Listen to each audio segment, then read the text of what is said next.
In the wake of the surprise Japanese offensive in December of 1941, the Allied nations created a combined naval command in the Pacific. The America, British, Dutch, Australia command was hastily thrown together from scratch without proper strategy or adequate resources, and the brief ABDA command fared poorly against a determined and veteran Japanese navy, losing some 30 ships in its brief, roughly 3 months of existence. Among those was an older vessel, launched nearly 30 years previously, but one with a unique history, a history that deserves to be remembered. Large naval ships at the end of the 19th century almost exclusively relied on coal for fuel. Delivering that coal proved to be difficult for the U.S. Navy during the Spanish-American War. The U.S. Naval Historical Center explains that deployed units, like Dewey's Asiatic Squadron, got their coal from local vendors. With the coming of war, these fuel sources would either be far from likely areas of operations or denied to combatant forces by neutrality laws. The Navy's answer at the time was to purchase available coal transport ships called colliers. Many of the ships purchased by the Navy during the war would have long careers in the Navy's service. The issue of Navy-owned colliers showed again in 1908 when 2 squadrons of the largest ships in the U.S. fleet were sent to circumnavigate the globe, with the goal of making courtesy visits to foreign nations and demonstrating U.S. naval power to the world. But the voyage of the Great White Fleet also served as an experiment, testing U.S. naval designs and logistics. One lesson learned was that the Navy needed large colliers that would be able to keep pace with the fleet. Thus, in 1908, funding was authorized to build new purpose-built colliers. These would be significant vessels. The ships authorized in 1908 would be 542 foot long, 90 feet longer than the contemporary South Carolina-class battleships, America's first dreadnought class. Perhaps owing to their size, the ships of the class were named after figures from Greek mythology. Dr. David Winkler, staff historian at the Naval Historical Foundation, wrote in 2021, "In the pecking order of naval vessels, replenishment ships ranked far below battleships, cruisers, and other combatants. However, it can be argued that few pairs of American warships authorized by Congress achieved as much historical notoriety as these 2 hulls authorized in 1908. As part of Special Order 92, signed out September 12, 1908 by Secretary of the Navy Victor H. Metcalf, the 2 ships were to become the Jupiter and Cyclops. Built at the William Cramp & Son Ship and Engine Building Company of Philadelphia and launched May of 1910, Cyclops was the largest ship ever built at that yard up until that time. Jupiter was built at Mare Island Naval Shipyard in Vallejo, California. When she was launched in August of 1912, she was not just the largest ship ever built at the Mare Island Yard to that time, but the largest ship ever built on the Pacific coast. The massive ships included large pole masts. Cyclops had 7 pairs of vertical posts with connecting horizontal supports, giving the appearance, Winkler writes, of a box-like trestle structure. Jupiter instead mounted 7 derricks running down the ship's centerline, supporting 24 45-foot-long booms. Navy Lieutenant John Henrizi explained in a May 1967 issue of the Proceedings that the pier-like mast of topside equipment was no accident. These ships functioned as a combination floating loading platform and warehouse. The size of the ships, however, offered the Navy an opportunity. Winkler writes, with new classes of battleships under design, the Navy decided to select the 3 large fleet colliers being constructed to install 3 different propulsion systems for evaluation. Jupiter was the first U.S. naval ship to be outfitted with a new turbine-electric propulsion system. The drive was built by the General Electric Corporation. The 2 boilers supported a Curtiss turbine, which in turn powered 2 large electric motors that were connected directly to the 2 propeller shafts. Samuel Cox of the U.S. Naval History and Heritage Command notes that the 2 shafts could generate 7,000 horsepower per shaft and propel the ship at 15 knots with a range of 3,500 nautical miles at 12 knots. Among its advantages, the turbo-electric drive was smaller and weighed less than the reciprocating triple-expansion steam engines of her sisters USS Cyclops and Proteus. Commissioned directly into the Navy, the other colliers were commissioned into the Civilian Naval Auxiliary Service. On April 7, 1913, Jupiter was armed with 4 4-inch 50-caliber naval guns, comparable to the armament of a destroyer of the era. First captain was Joseph M. Bull Reeves. An 1894 graduate of the U.S. Naval Academy, Reeves had the distinction, having played on the Academy football team, of having invented the football helmet. He would later serve a stint as the Academy's head football coach. Reeves had distinguished himself in action on the battleship Oregon in the 1898 Battle of Santiago de Cuba. Reeves' 1-year stint as commander of the Jupiter would turn out to be a strange coincidence. Her new engine design was not the only first for the Navy's new collier. After dropping off a load of Marines in the Mexico port of Mazatlan during the Veracruz crisis, Jupiter transited the Panama Canal on October 12, 1914. This made Jupiter the first ship to transit the canal from west to east. Jupiter was serving in the Atlantic Fleet when the U.S. officially entered the Great War on April 6, 1917. France made an urgent request. They asked that a detachment of U.S. naval aviators be sent to France to conduct anti-submarine patrols. In response, the Navy created Naval Detachment No. 1, consisting of 7 officers and 122 men under the command of Lieutenant Kenneth Whiting, the former commander of the Navy Aviation School. 59 members of the detachment embarked from New York aboard Jupiter on May 23rd, arriving in Brest on June 5th. Jupiter had transported the first organized U.S. military detachment to Europe during the Great War. Again, it would appear to be a strange coincidence that she carried the nation's first naval aviators to serve in combat. The importance of their anti-submarine mission was underlined when 2 days before their arrival, Jupiter's French escorts reported sighting 2 torpedoes, one missing fore and the other missing aft of the ship. In an interesting note, 3 of Jupiter's sisters, Cyclops, Proteus, and Nereus, would all eventually disappear mysteriously in the Caribbean, Cyclops in 1918 and Proteus and Nereus in 1941. Their disappearances would fuel speculation about the infamous Bermuda Triangle. If the losses were the result of an inherent flaw in design, it does not seem to have affected Jupiter, which was poised for another and perhaps its most important first. The U.S. had initially been a pioneer in naval aviation. In 1910, naval aviator Eugene Ely had become the first pilot to take off from a stationary ship, and in 1911 he was the first to land aboard one, the armored cruiser USS Pennsylvania, which had been outfitted with a wooden flight deck. Ely's flights are the subject of another episode of The History Guy. But the U.S. had lost its advantage. Cox notes that the concept of a flat-top aircraft carrier originated with French inventor Clement Ader in 1909 in his book L'Aviation Militaire, which also described a ship with an island superstructure, a hangar bay, and deck elevators. The first true flat-top carrier was the British ship HMS Argus, converted from an ocean liner and commissioned in 1918. Construction began on HMS Hermes, the first ship laid down as an aircraft carrier the same year. By 1920, the Royal Navy had 2 more aircraft carriers under construction, and the Imperial Japanese had laid down their own, the Hosho. The U.S. was decidedly behind. All the more concerning, as Cox notes, in 1916 the Navy's General Board had concluded that in the future, the Navy that had control of the air would have a decisive advantage. The Navy would attempt to rectify the problem in its 1920 appropriation bill. Cox explains, with the end of World War I and the decreasing use of coal as fuel, Jupiter was taken out of active service.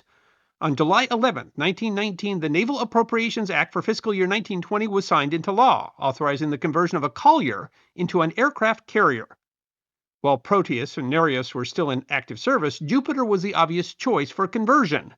The reason? Her unique drive. Cox writes, Jupiter was selected because of the advantages of the turboelectric drive, which took up less space and weight than the propulsion plants of the other colliers. The collier that had, coincidentally, carried the first U.S. naval aviators to France was to be converted into America's first flat-top aircraft carrier. It turned out to be a fortunate time.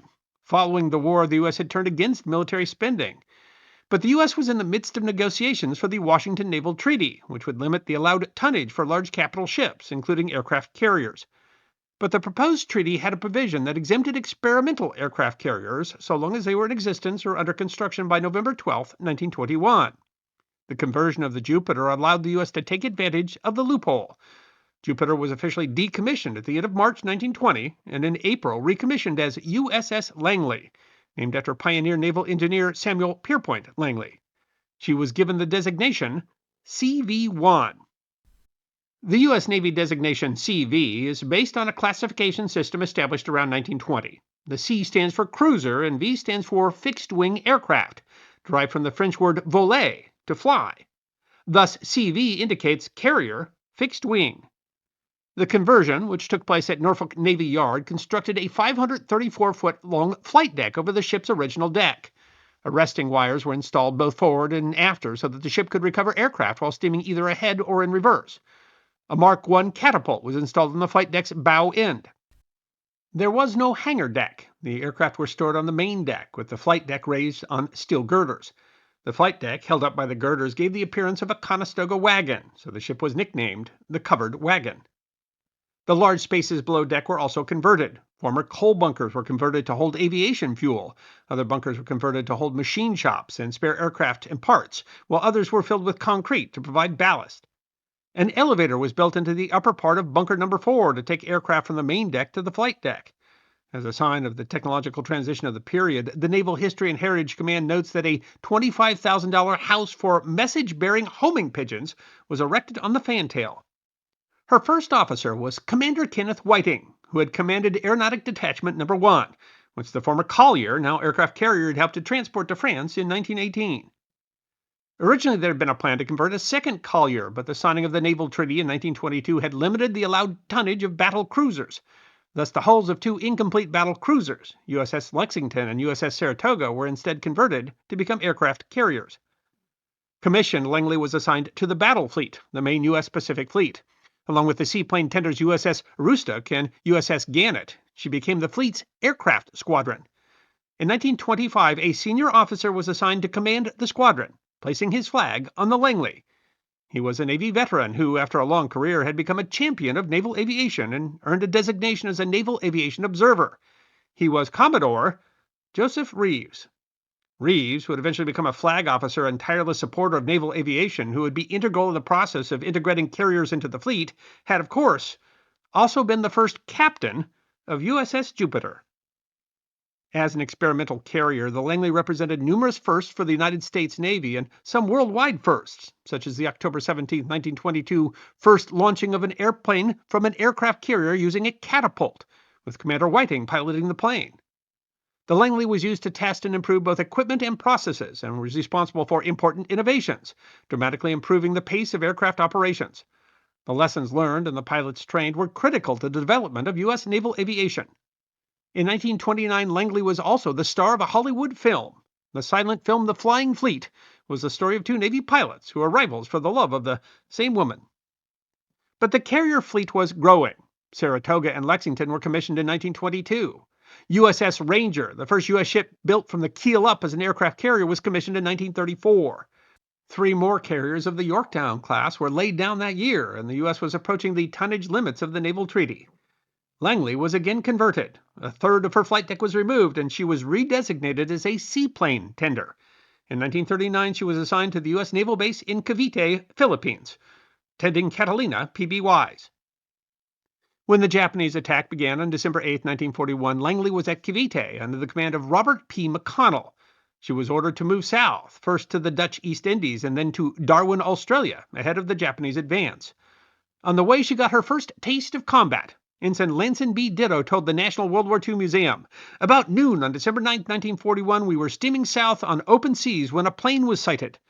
This was about high noon. All ships went into general quarters and were ordered to fire. We opened fire at what we thought was the altitude of the plane. We had to estimate. We set a fuse to go off at an estimated altitude.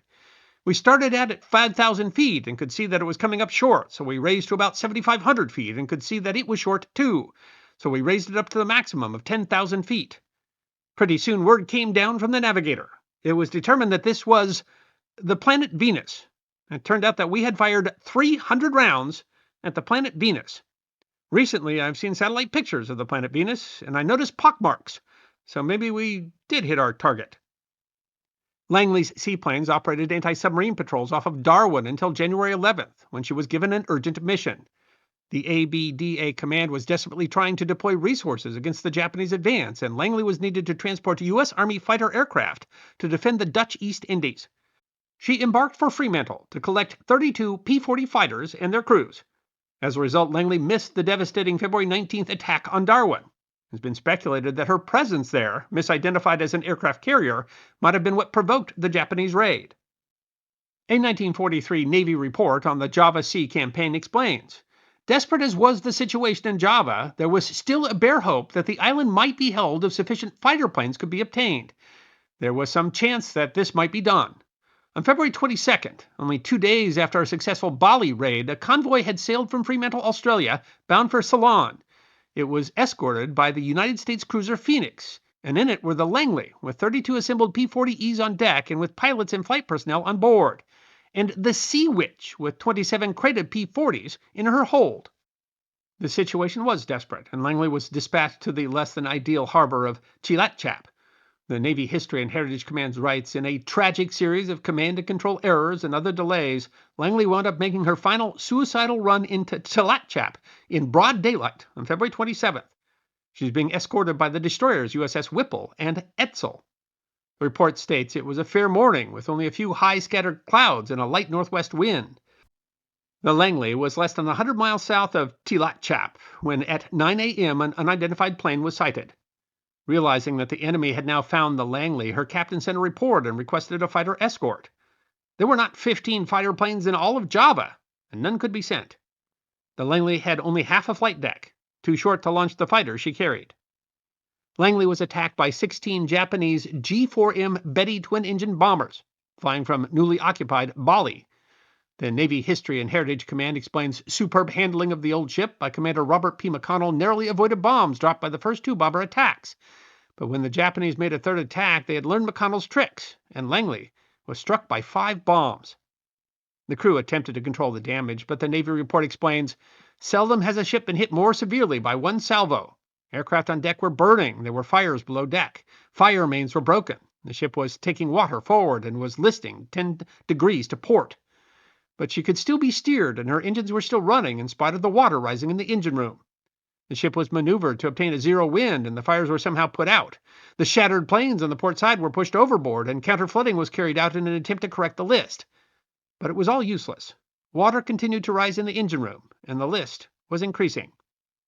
The damage being unrecoverable and the ship having lost power, McConnell ordered the crew to abandon ship at 13:32 hours. USS Whipple fired 9 4-inch shells and 2 torpedoes into Langley to prevent her capture. The Naval History and Heritage Command opines. Thus ended the sad finale of one of the most consequential ships ever to serve in the U.S. Navy.